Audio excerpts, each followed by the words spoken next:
Olá a todos, bem-vindos. Esta semana vou falar de uma coisa que me perturba e irrita bastante: atos ou manifestações de violência.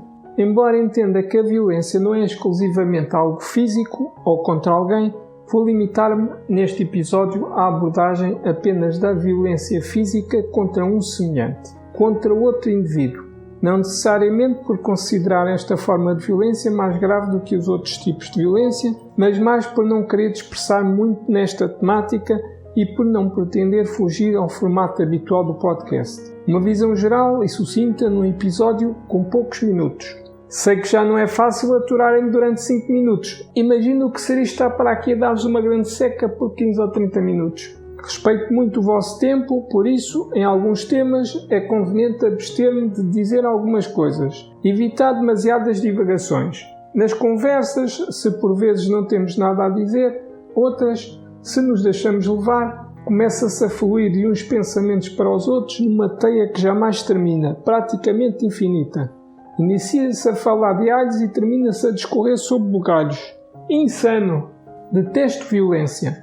Atos violentos deixam-me bastante triste e nervoso. Considero-me um tipo pacífico. Acho que os conflitos, problemas ou frustrações não se resolvem através da violência. Impor uma posição através da força física e agressão é dos comportamentos mais básicos e imbecis que alguém pode ter.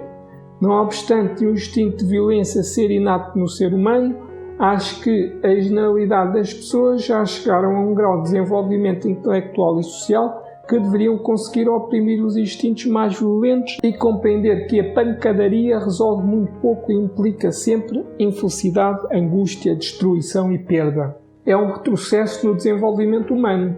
Compreendo que em outras épocas e contextos da história da humanidade a violência fosse assumida como quase uma norma, um padrão, e terá até contribuído para o processo evolutivo da humanidade.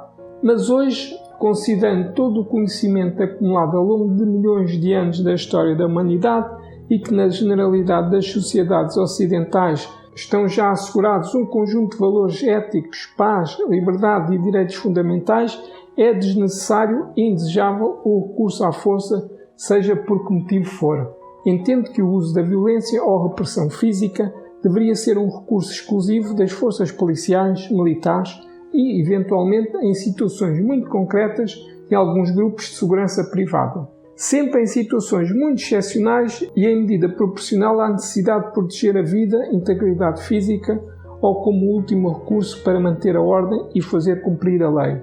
Admito ainda que numa situação de risco de vida seja legítimo recorrer à violência para defesa pessoal ou para ajudar alguém vítima de agressão. Oponho-me totalmente ao uso da violência física e destruição com o fim de conseguir obter algo, como resposta a uma ofensa ou atitude incorreta de alguém, ou mesmo como forma de protesto contra injustiças, atos de opressão ou luta a favor de um bem ou valor maior.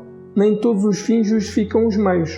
Já fui mais radical. Cheguei a achar que as forças militares e uma boa parte das polícias deveriam ser extintas, e o caminho da paz seria por via do desarmamento e desmilitarização das nações. Hoje, com o peso de mais uns aninhos e mais maturidade, considero que ainda não atingimos o nível de desenvolvimento social e uma igualdade entre as pessoas que permita manter a coesão social sem recurso à dissuasão imposta pelas instituições de ordem e segurança pública. Enquanto houver pobreza e grande disparidade da riqueza entre os indivíduos, é inevitável que continuem a surgir focos de violência.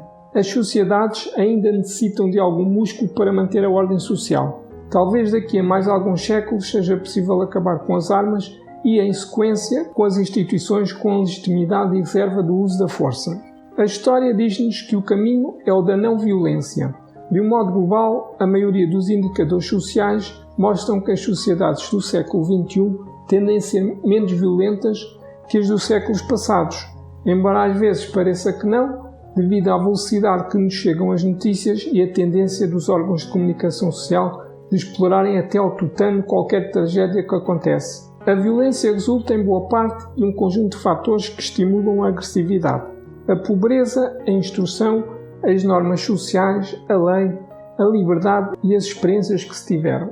É mais provável comportamentos violentos de alguém com pouca instrução que viva na pobreza ou que tenha sido vítima de violência. As pessoas são como esponjas, desenvolvem o que absorvem.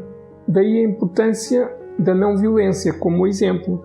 O nosso comportamento não condiciona apenas os nossos sentimentos, mas todos os que nos rodeiam. Não se pode conseguir nada de bom através da força e destruição. Toda a mudança vinda através dos meios violentos vem carregada de dor, raiva, ódio, frustração e desassossego de espírito. Só a paz e o amor são capazes de trazer harmonia e tranquilidade emocional às nossas vidas. Como nos ensinou Mahatma Gandhi, só por meios justos conseguem fins justos. Homens como Tolstói, Gandhi ou Martin Luther King Jr. mostraram que há meios não violentos, não necessariamente passivos, de resistência e intervenção social capazes de alcançarem grandes mudanças. É possível agir para influenciar o comportamento e a opinião dos outros da sociedade. As reações resultam sempre de uma ação, causa ou sentimento. O poder de uns depende, em maioria, da colaboração de outros. É possível mudar regimes e conquistar direitos ou justiça através de meios pacíficos e bem mais racionais do que a bestialidade da pancadaria.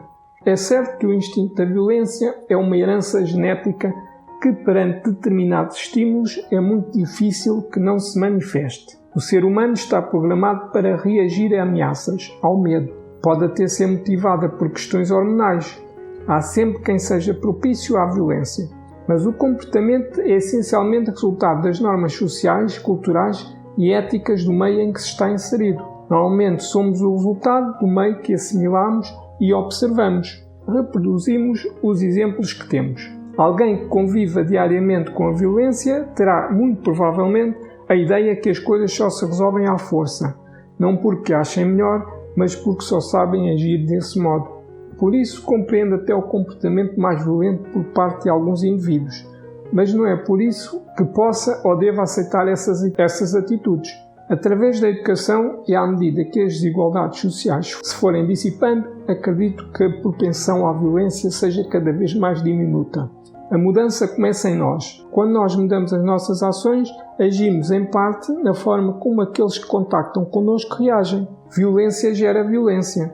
A força que realmente pode mudar algo e ao mesmo tempo contribuir para a nossa felicidade e paz é a força da palavra, do amor e até a capacidade de perdoar ou aceitar os erros, quer os nossos, quer os dos outros. Por muito nobre que seja a causa, acho que nada justifica a violência. Irritam-me injustiças, mas assistir a atos de barbárie, destruição e comportamentos violentos por suposta luta contra o que está errado deixa-me transtornado. Acho horrível. Aquilo que se possa conseguir pela violência não é nada perante as potencialidades que prescindir de qualquer forma de violência poderia trazer para a sociedade e a humanidade. Peace and love para todos. Fiquem bem e até para a semana.